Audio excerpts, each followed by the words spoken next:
c'est Viridiana. Bienvenue sur ma chaîne où on parle couture. Vous pouvez me retrouver sur Instagram avec le pseudo ViriOrglade J'ai aussi un site internet, vogol.fr. Vous y retrouverez une partie de mes créations.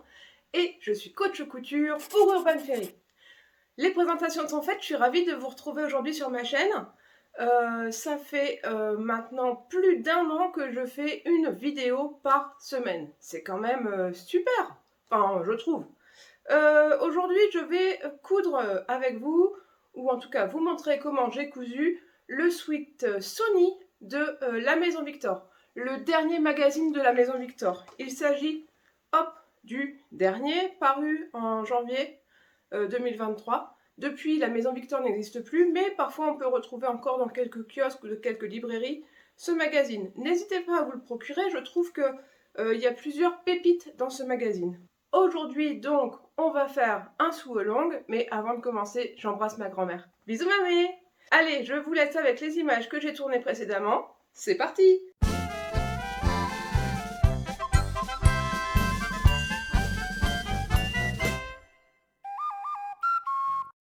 Je ne sais pas si vous vous souvenez, mais en tout début d'année, j'avais déjà décalqué dans les tailles que je souhaitais 4 modèles du dernier magazine de la Maison Victor, dont celui-ci, le Sony pour homme, et je l'ai décalqué en taille XXS pour mon fils Maxime. Voilà.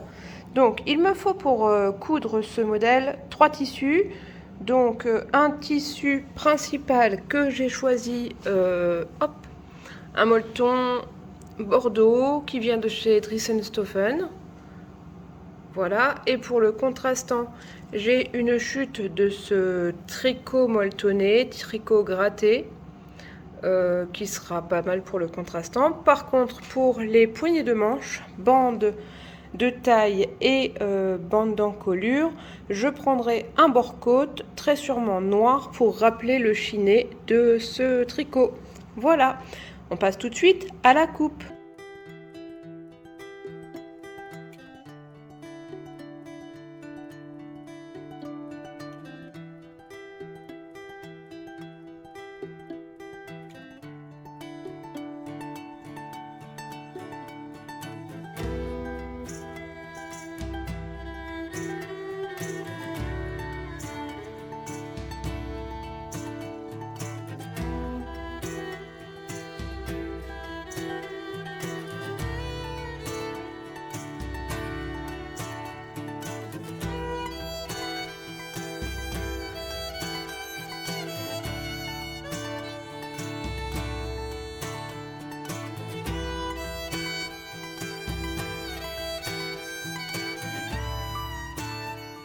Bon voilà, toutes mes pièces sont coupées. Donc ici, j'ai les manches.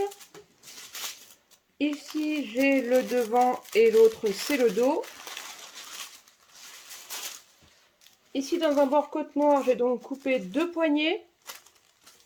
La bande d'encolure qui a une forme très particulière puisque l'encolure est arrondie, mais elle descend en V sur le corps du t-shirt. Et ici, j'ai 2 bandes pour faire la bande de taille. Voilà. Et j'ai coupé dans le tissu contrastant les 2 empiècements d'eau, les 2 empiècements devant et les 2 empiècements de haut de manche. Tout est prêt. La première étape que nous dit la Maison Victor, c'est de reconstituer les devants et les dos. Donc, il y a des incrustations à faire. Pour faire les incrustations, je vais vous faire un petit dessin. Donc une incrustation, c'est quand on a une partie avec un angle et une partie avec un angle obtus qu'on doit mettre l'un dans l'autre. Voilà, ça c'est une incrustation. Pour pouvoir bien coudre ça, je vais devoir tracer les marges de couture au moins au niveau des angles, là et là, pour être sûr que ce point-là et ce point-là correspondent exactement quand je vais coudre. J'espère que vous avez vu parce que j'ai mis ma main devant. Bon, en tout cas, je vais vous faire voir sur le tissu comment je trace mes angles. Donc vous voyez, ici j'ai mon devant, ici j'ai mon empiècement devant. Je vais devoir tracer les marges de couture sur mon tissu. Aussi bien sur le corps que sur l'empiècement. Pour ça, je prends ma super règle à patchwork et pour tracer sur du rouge molleton, mon petit secret, c'est les chutes de savon. Tu sais, vous savez, celles qui sont très très fines là, à la fin. Alors au lieu de les recoller sur un autre morceau de savon, maintenant je m'en sers comme ça. Donc les marges de couture sont de 0,7. Donc avec ma règle à patchwork japonaise, j'ai les petits traits de 0,7. C'est hyper pratique, je vous en ai déjà parlé dans une autre vidéo. Et je vais tracer, hop, l'angle. 0,7 dans ce sens-là. 0,7 dans ce sens-là. Voilà, j'ai ici mon angle. Alors, pareil, sur l'empiècement, 0,7 et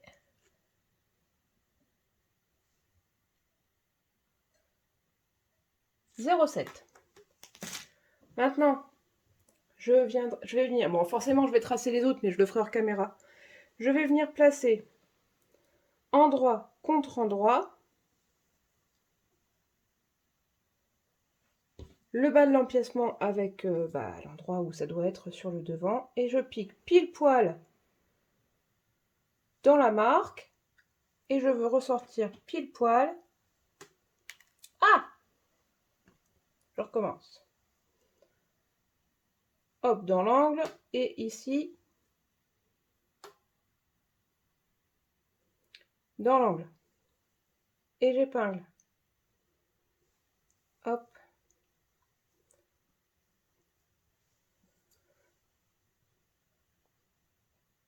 Hop. Alors, je ne sais pas si vous voyez bien ici, mon tissu dépasse, mais c'est normal parce que si j'avais tracé toute la marge de 0,7 jusqu'au bout,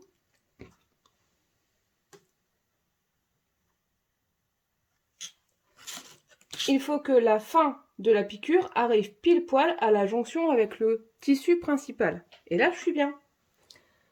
Allez, j'épingle tout et je vais venir coudre donc tout ça à 0,7. Alors, à la machine à coudre, hein. Les incrustations, c'est à la machine à coudre. Et je m'arrêterai exactement dans ce coin, avec un vrai point d'arrêt. Mais avant ça, je vais tracer les autres. Voilà, je suis installée devant la machine à coudre. J'ai mis dans ma machine un fil bordeaux. J'ai changé mon aiguille pour une aiguille stretch épaisseur 75. Et j'attaque la couture des incrustations. Donc je vais commencer par une petite marche arrière pour stabiliser les points.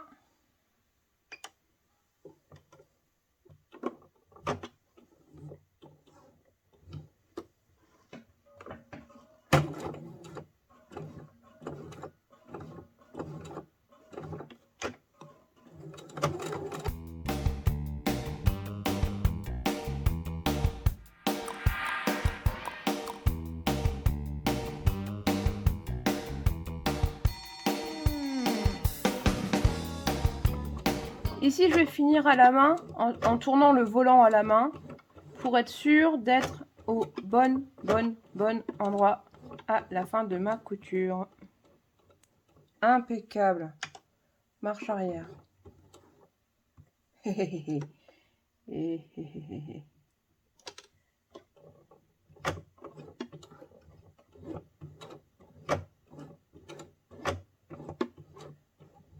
Ok.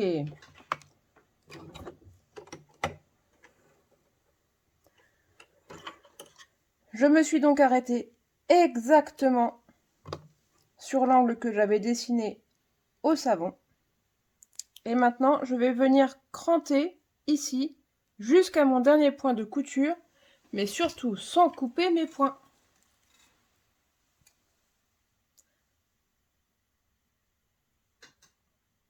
Peut-être enlever l'aiguille, ça ira mieux.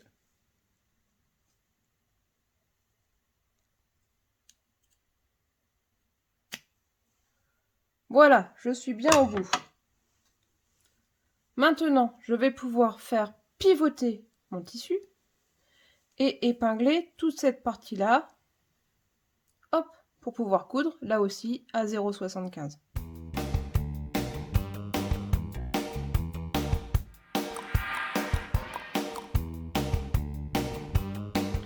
Et donc, je vais coudre toute cette longueur-là à 0,75 pour venir m'arrêter pile poil là où j'ai coupé avant. On commence par une marche arrière, bien sûr. J'ai choisi un point triple parce que c'est le point qui est à la fois solide et légèrement élastique, ce qui va laisser de l'extensibilité à mon vêtement, même à cet endroit-là.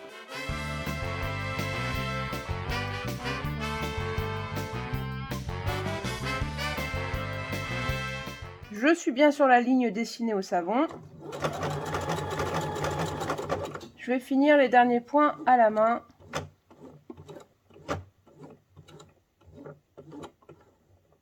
Ok, et marche arrière.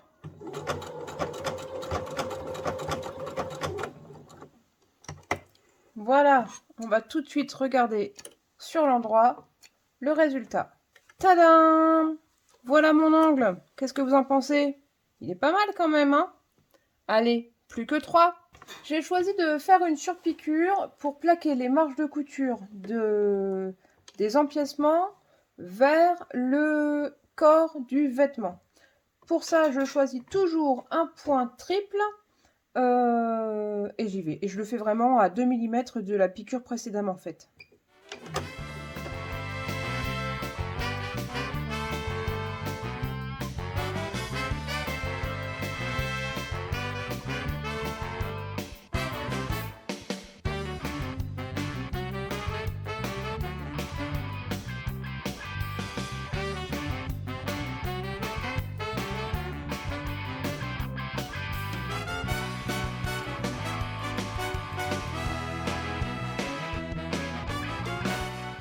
Voilà le résultat. Hop. Tout est surpiqué près du bord, comme ça ne bougera pas et je trouve ça assez esthétique. Bon, maintenant que mon dos et mon devant sont reconstitués en entier, donc avec les incrustations et les surpiqûres, maintenant je vais reconstituer les manches. Donc là j'ai les bas de manches et ici j'ai les empiècements de manches, donc toujours dans le tissu contrastant. Donc il va falloir que j'assemble les bons côtés ensemble. Ici vous voyez j'ai 2 crans. En principe ça représente le dos et sur les empiècements je dois avoir ici un cran, ici 2 crans. Donc si je mets endroit contre endroit, mes 2 crans se retrouvent du même côté. Et en principe ma marque de milieu doit être à peu près au milieu. Ça a l'air pas mal du tout. Donc je vais épingler cette longueur-là, puis hop, cette longueur-là. Et je vais passer cette fois-ci à la surjeteuse pour assembler les 2 parties.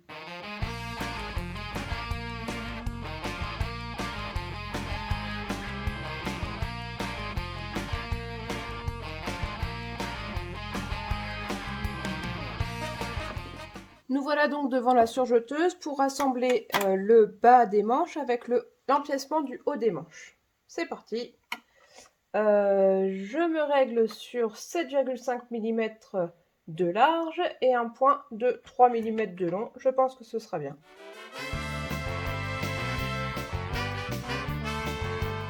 Je viens donc effleurer ma ligne droite, mais je ne coupe rien à part des petites flamèches qui pourraient dépasser. Mais le but n'est pas d'enlever de la matière.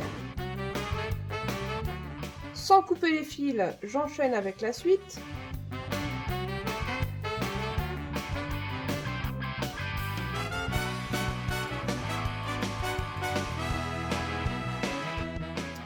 Et voilà ce que ça donne. Je pense que cette fois-ci aussi, je vais aller surpiquer ici les marges de couture vers le bas de la manche pour que ça ne bouge pas. J'ai donc maintenant 2 manches reconstituées, un dos et un devant reconstitués. Je vais tout de suite assembler les épaules du dos et du devant. Donc je fais attention à bien faire correspondre les coutures en fait, les coutures que j'ai faites précédemment. Voilà. Et ensuite, je vais passer à la surjeteuse pour coudre ça.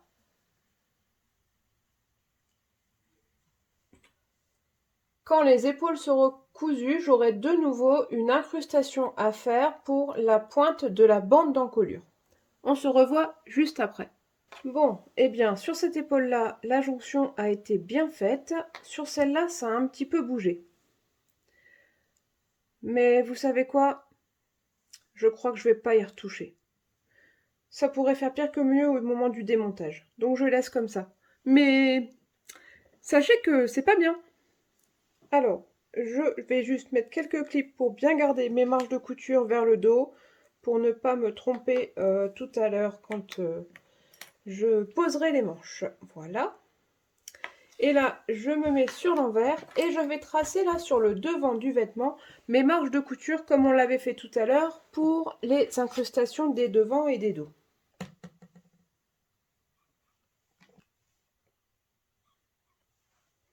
Voilà, c'est tracé sur le vêtement. Alors ici, j'ai cousu ma bande d'encolure en rond. J'ai cranté la couture en son milieu pour pouvoir mettre en quinconce les deux valeurs de couture. Voilà. Ici aussi, je vais mettre un petit clip pour bien tenir en place ce que je viens de faire.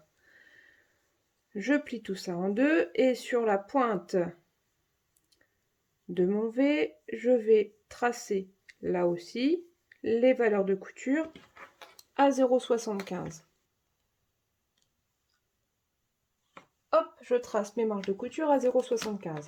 Cette pointe-là doit donc arriver pile poil sur cette pointe-là, endroit contre endroit.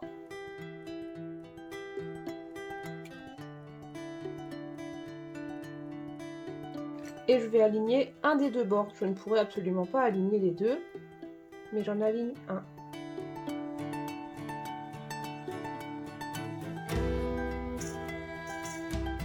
Voilà, et je vais venir coudre à la machine à coudre juste 2 cm avant l'angle et m'arrêter pile poil ici. Ensuite, je fendrai mon tissu principal jusqu'à la marque, enfin jusqu'à mon dernier point de couture en tout cas. Je tournerai un peu la bande et je referai 2 cm de ce côté-là. Voilà. Le reste, je le coudrai comme d'habitude à la surjeteuse. Voilà, je suis en place. Je vais essayer de vous faire voir correctement. J'ai juste planté mon aiguille au départ. Je vais venir piquer tout droit jusqu'à ce point de repère là où j'ai mis une épingle et où mes deux traits se croisent. Toujours au point triple.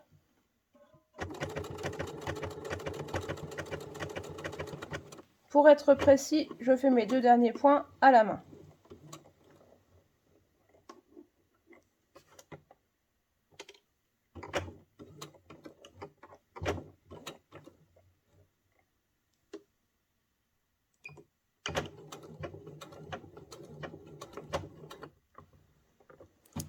Ok.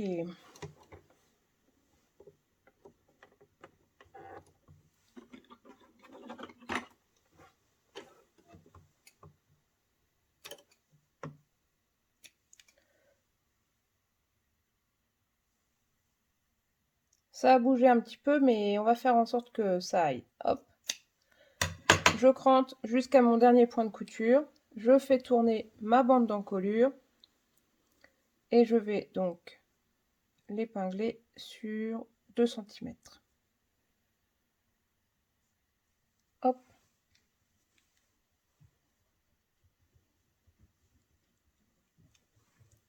Hop. Et je vais venir reprendre pile poil ici sur 2 cm.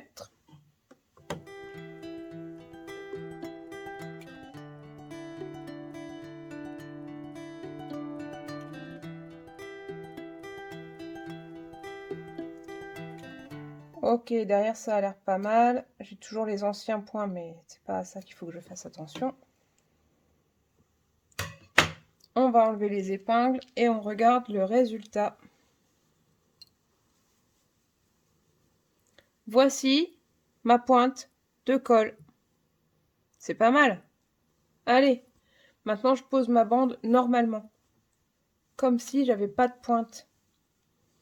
Endroit contre endroit, hop, milieu contre milieu, etc. Je suis donc à la surjeteuse pour terminer la couture de ma bande d'encolure. Je vais repartir donc de ces points-là faits à la machine à coudre pour faire tout le tour. Donc je m'arrange pour que mon aiguille de gauche retombe bien dans les points faits précédemment à la machine. Ça a l'air bien. Allez, c'est parti.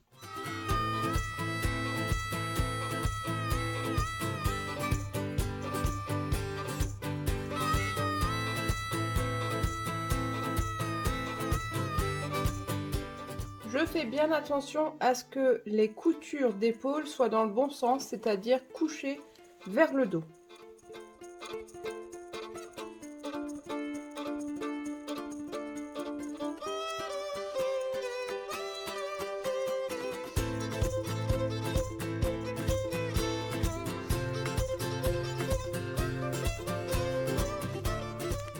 Donc j'arrive de nouveau à la pointe, je vais faire très attention pour que mon aiguille de gauche tombe dans les points précédemment cousus à la machine.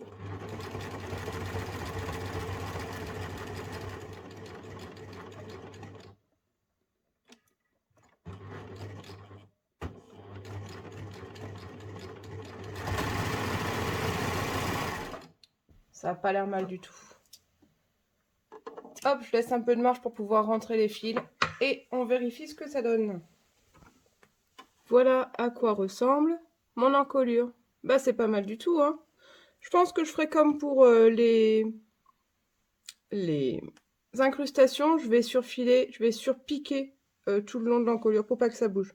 Maintenant que l'encolure est surpiquée, cousue et surpiquée, je vais installer les manches. Donc je vérifie que c'est bien dans le dos qu'il y a 2 crans. Je prends les manches et je vérifie où sont les 2 crans. Donc là, c'est pas la bonne. Hop, ici, je vais trouver 2 crans et 2 crans. Donc là, on est bon. Alors, je commence toujours par placer la tête de manche sur la couture d'épaule et je garde bien mes marges de couture plaquées vers le dos. Et ensuite, je pince le reste de la manche. On va essayer de bien placer couture contre couture, en espérant que cette fois-ci ça ne bouge pas quand ça passe sous la machine.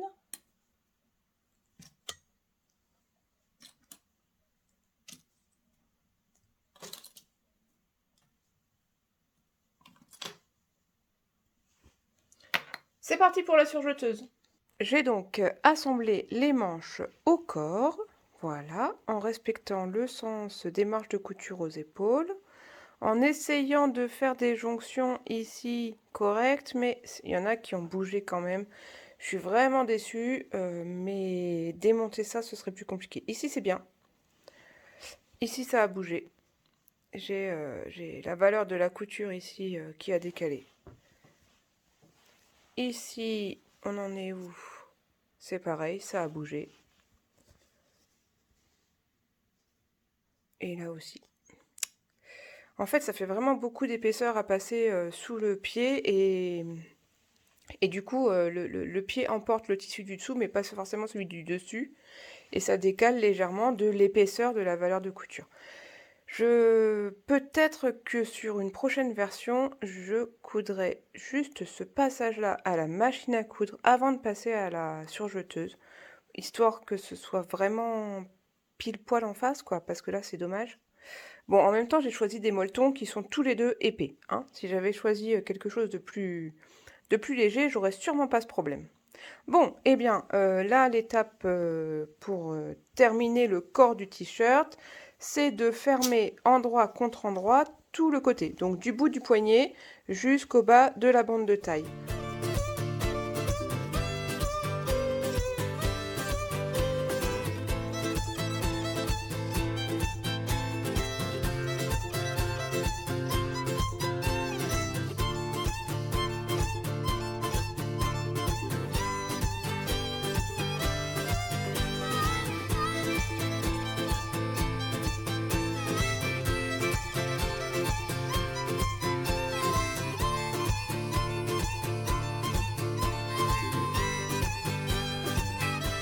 Voilà, maintenant que j'ai cousu les côtés du sweat, eh ben, ça commence à ressembler à un sweat, n'est-ce pas? Je le trouve plutôt sympa d'ailleurs. Il va donc me rester, donc vous voyez tout ça c'est cousu, Il va donc me rester la bande de bas, la bande de taille, quoi, qui est ici en 2 morceaux. Je vais les assembler à la bande de taille, qui est ici en 2 morceaux. Je vais les assembler endroit contre endroit pour former un grand tube à la machine à coudre, pour avoir les marges de couture le plus plat possible.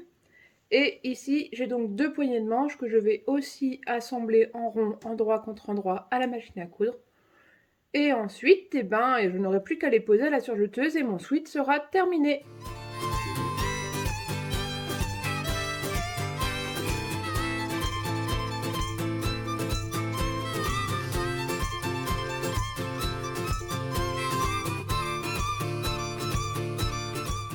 La dernière étape va donc se passer à la surjeteuse, donc je vais mettre des clips. Hop. Donc je replie, j'ouvre les marges de couture, comme ça, pour pouvoir replier ma bande de taille en 2. Hop.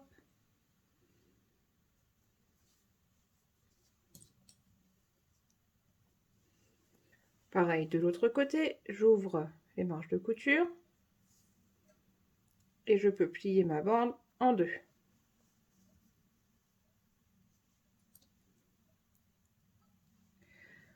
Ensuite, cette jolie bande, je vais la placer les bords francs, hop, bord franc contre bord franc sur le bas de mon t-shirt, en plaquant les marges de couture du t-shirt vers le dos. Et couture contre couture, bien sûr.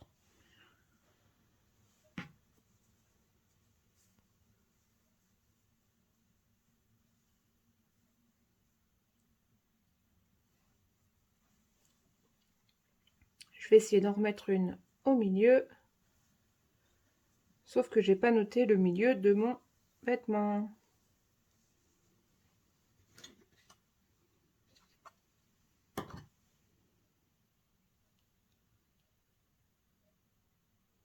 Un tout petit cran là pour noter, et sur la bande de taille, c'est le pli qui va me servir de milieu. Hop, hop. Pour le reste, ça se fera à la surjeteuse. Je vais tendre comme ça mon bord-côte pour qu'il arrive bord à bord avec le sweat. Voilà. Donc de ce côté-là, pareil, je note le milieu du dos.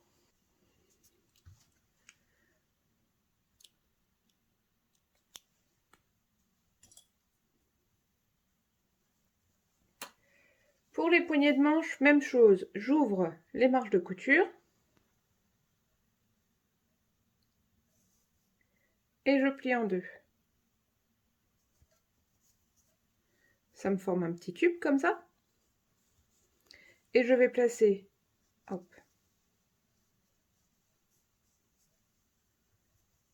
alors, voilà. Et je vais placer donc cette couture de la bande de poignet sur la couture de dessous de manche. Bord franc, bon, bord accru contre bord accru.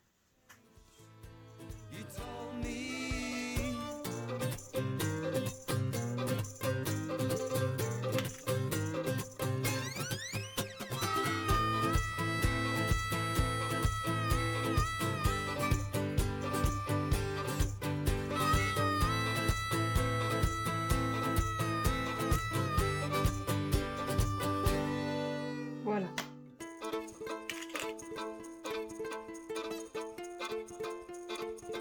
Et maintenant, je passe à la surjeteuse.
Et voilà le sweat Sony terminé. Alors, qu'est-ce que j'aime dans ce sweat? Eh ben, j'aime les empiècements et la forme du col qui sont très originaux. Par contre, ce sont des incrustations, c'est vraiment pas une technique pour les débutants. Mais je trouve que ça rend très très bien. Après, pour être parfait, il faut vraiment que les coutures se rejoignent au bon endroit. Et moi, j'ai parfois de tout petits décalages. À améliorer sur une prochaine fois, j'utiliserai peut-être un sweat un peu moins épais. Ce que j'aime aussi dans ce patron, c'est la gamme de taille. Ça va du 2XS au 3XL. Il y a vraiment de quoi faire. Là, j'ai fait la taille la plus petite. Je pense que pour mon fils, ça doit convenir. Je n'hésiterai pas à le refaire dans d'autres tailles, notamment pour mon mari, parce que je trouve vraiment le résultat sympathique. Ce que je n'aime pas dans ce patron, c'est qu'il faut rajouter les marges de couture. Certains préfèrent quand il faut les rajouter. Moi, j'aime mieux quand elles sont déjà incluses. Mais ceci dit, ça a été quand même relativement vite à faire. Donc ça, c'est vraiment chouette. Et pour les empiècements, on peut utiliser des chutes comme je l'ai fait moi-même. Donc c'est quand même vachement positif. Je vais vous mettre en fin de vidéo des photos du vêtement porté et aussi des photos que j'aurais trouvées sur Instagram de gens qui ont eux aussi cousu ce sweat. N'hésitez pas à regarder jusqu'au bout.